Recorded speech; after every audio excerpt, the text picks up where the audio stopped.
চালাবো। তৎপরতা না চালালে তো সমস্যা হবে। না না, আজকে এটা এরপরে একটা বড় ধরনের করতে হবে। মাথা ভাঙিয়ে দিবে, ওর হাত ভাঙিয়ে দিবে, এটা ফায়দাবি নাকি এটা একটা? হ্যাঁ, একটা বিশৃঙ্খল পরিবেশ সৃষ্টি করে সামনে আবার দিচ্ছে। দুর্গাপূজা আসতেছে, সামনে দুর্গাপূজা আসছে। আশ্বিনের 5 তারিখ থেকে পূজা শুরু। আমরা এটাই বুঝতে পারছি, এটাই চিন্তা করতেছি যে আগামী দুর্গাপূজা চিন্তার কোনো কারণ নাই। আমাদের ছেলেপেলেরা, আমাদের দলের লোকরা আপনাদের সঙ্গে ওতপ্রোতভাবে থাকবে। আমরা গতবারও ছিলাম তো চাচ্ছু, আমরা একদম পাহারা দিছি।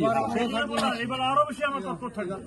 কোন রকম ঘাটপাদের যে পূজা অর্চনা আছে, এটাতে কোন রকম ভাবে যেন ব্যত্যয় না ঘটে, আমাদের সব রকম সহযোগিতা থাকবে। গত বছর তো ছিল সব। এইবার আরো বেশি থাকবো আমরা, কারণ শয়তানের তো ঠিক না, কাম তো শয়তানি করা, যার জন্য আমাদের সচেতন থাকতে হবে। শয়তান যেন শয়তানি করিবে না পারে, নাকি? এই শয়তানি যেন করিবে না পারে, আমার ক্ষেত্রে আমার সবাইকে সচেতন। আপনাদেরও দায়িত্ব আছে, না তা তো অবশ্যই। আপনাদেরও দায়িত্ব আছে যেন এখানে কোন রকম কেউ কিছু করতে না পারে। উনি আমাদের মেম্বার, উনারও দায়িত্ব আছে। শুরু ভাই, আপনি মামলা টামলার ব্যবস্থা করেন নাহলে।